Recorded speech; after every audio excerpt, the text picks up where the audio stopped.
بسم اللہ الرحمن الرحیم.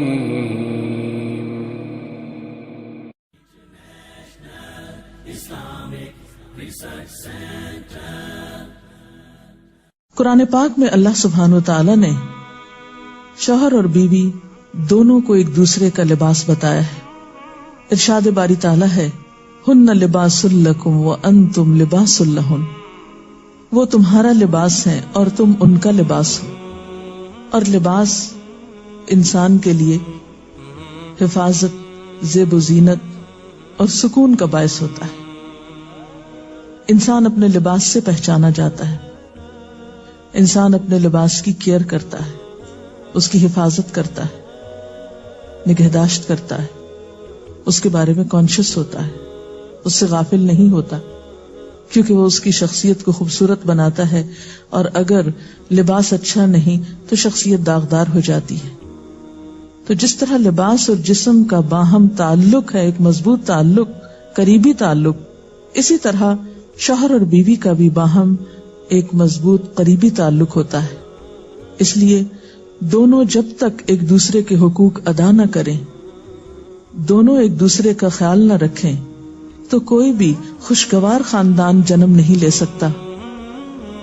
تو آئیے دیکھتے ہیں کہ اس سلسلے میں اسلام کی تعلیمات کیا ہیں.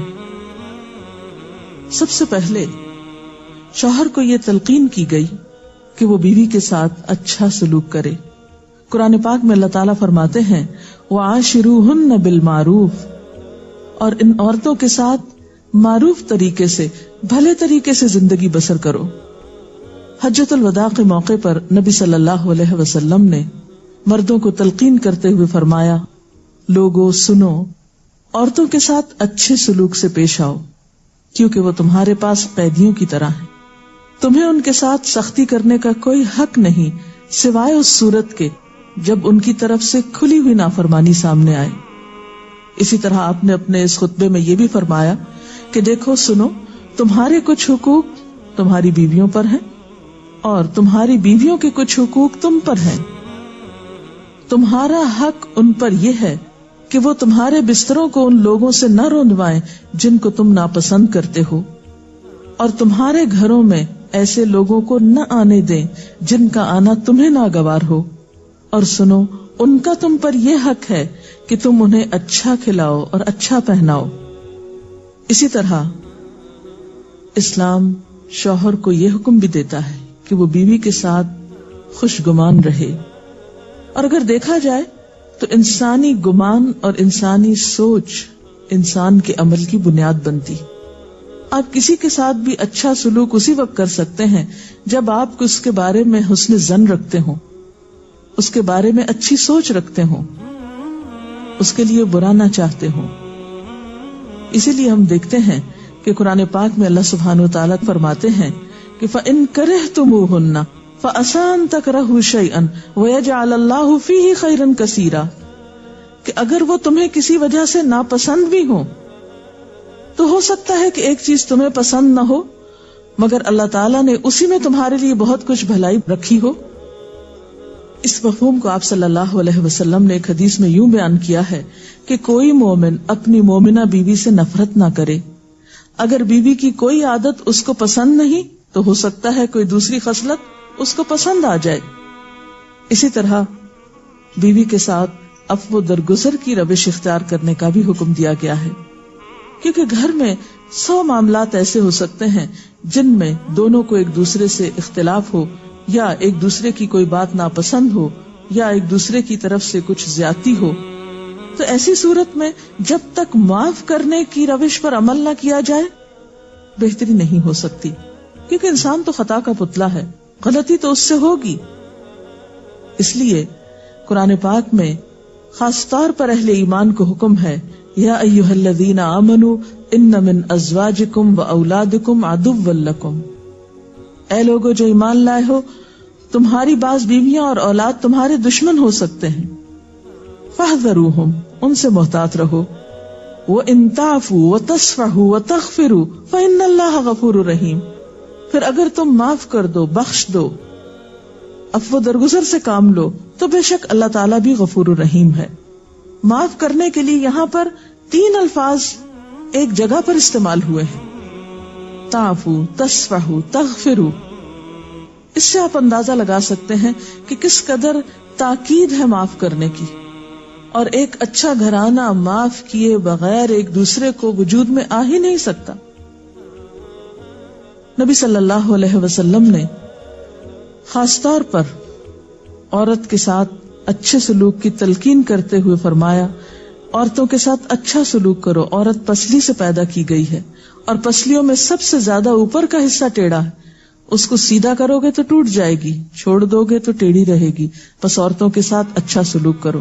بعض اوقات یہ سمجھا جاتا ہے کہ اس میں شاید عورتوں کی توہین کی گئی، نہیں، اس میں عورت کی فطرت کو بتایا گیا ہے کہ اس کے اندر ایک خاص طرح کے جذبات اللہ تعالیٰ نے پیدا کیے ہیں۔ مرد عموماً زیادہ عقل سے کام لیتے ہیں جبکہ عورت جذبات سے کام لیتی ہے، تو مرد اپنی سوچ کے مطابق عورت سے معاملہ نہ کرے، بلکہ عورت کی پوزیشن کو دیکھتے ہوئے، اس کے جذبات کو دیکھتے ہوئے اس سے معاملہ کرے اور حسن سلوک کرے، تو خاندانی زندگی زیادہ خوشگوار ہو سکتی ہے۔ پھر اسی طرح بیوی کے ساتھ خوش اخلاقی کا برتاؤ کرنے کا حکم دیا گیا۔ آپ صلی اللہ علیہ وسلم نے فرمایا، کامل ایمان والے مومن وہ ہیں جو اپنے اخلاق میں سب سے اچھے ہیں، اور تم میں سب سے اچھے لوگ وہ ہیں جو اپنی بیویوں کے حق میں سب سے اچھے ہیں۔ ہمارے ہاں تو اس شخص کو زن مرید کہا جاتا ہے جو بیوی کے ساتھ اچھا سلوک کرتا ہو، حالانکہ اللہ کے رسول صلی اللہ علیہ وسلم کے نزدیک سب سے اچھا مومن وہ ہے جو بیوی کے حق میں خوش اخلاقی برتتا ہے۔ یعنی کسی انسان کی خوش اخلاقی کا ثبوت اس سے نہیں دیا جائے گا کہ وہ اپنے گھر سے باہر کس کے ساتھ کیسا ہے، بلکہ یہ دیکھا جائے گا کہ وہ گھر کے اندر کیسا سلوک کر رہا ہے اپنے قریب ترین انسان کے ساتھ۔ حضرت عائشہ رضی اللہ تعالی عنہا فرماتی ہیں کہ میں نبی صلی اللہ علیہ وسلم کے ہاں گڑیوں سے کھیلا کرتی تھی، میری سہیلیاں بھی میرے ساتھ کھیلتی، جب نبی صلی اللہ علیہ وسلم تشریف لاتے تو سب ادھر ادھر چھپ جاتی، آپ ڈھونڈ ڈھونڈ کر ایک ایک کو میرے پاس بھیجتے تاکہ وہ میرے ساتھ کھیلیں۔ اس سے آپ اندازہ لگا سکتے ہیں کہ آپ صلی اللہ علیہ وسلم کا اپنے ازواج مطہرات کے ساتھ کیسا سلوک تھا، کیسا معاملہ تھا، اور وہ ان کے جذبات کا کس قدر خیال رکھتے تھے۔ اسی طرح شوہر کی ذمہ داریوں میں سے یہ ذمہ داری بھی ہے کہ وہ بیوی کو خوش دلی سے نان نفقہ دے، اس کی ضروریات پوری کرے۔ اس سے نہ صرف یہ کہ دنیاوی اعتبار سے وہ اپنی ذمہ داری پوری کرے گا، بلکہ آخرت کے اعتبار سے بھی وہ بہترین اجر و ثواب کا مستحق ہوگا۔ نبی صلی اللہ علیہ وسلم نے فرمایا، ایک دینار وہ ہے جو تم نے اللہ کی راہ میں خرچ کیا، ایک وہ ہے جو تم نے کسی غلام کو آزاد کرنے میں خرچ کیا، ایک وہ ہے جو تم نے کسی فقیر کو صدقے میں دیا، اور ایک وہ ہے جو تم نے اپنے گھر والوں کو صدقے میں دیا، یعنی اپنی بیوی کو کھلایا، اس کی ضروریات پوری کرنے پہ لگایا۔ ان میں سب سے زیادہ اجر و ثواب اس دینار کے خرچ کرنے کا ہے جو تم نے اپنے گھر والوں پہ خرچ کیا۔ وہ لقمہ جو شوہر اپنی بیوی کو کھلاتا ہے وہ شوہر کے حق میں صدقہ لکھا جاتا ہے، یعنی فریضے کی ادائیگی تو اپنی جگہ، لیکن اس کا خرچ کرنا اس کے لیے باعث ثواب ہے اس مد میں۔ پھر اسی طرح بیوی بچوں کی دینی تعلیم و تربیت یہ بھی شوہر کی ذمہ داری۔ قرآن پاک میں اللہ تعالیٰ فرماتے ہیں، یا ایھا الذین آمنوا قوا انفسکم واہلیکم نارا، اے لوگو جو ایمان لائے ہو، اپنے آپ کو اور اپنے گھر والوں کو آگ سے بچاؤ۔ قرآن پاک میں نبی صلی اللہ علیہ وسلم کے ذریعے امت کو حکم دیا گیا ہے وَأْمُرْ أَهْلَكَ بِالصَّلَاةِ وَاصْطَبِرْ عَلَيْهَا، کہ اپنے گھر والوں کو نماز کا حکم دو اور خود بھی اس کی پابندی کرو۔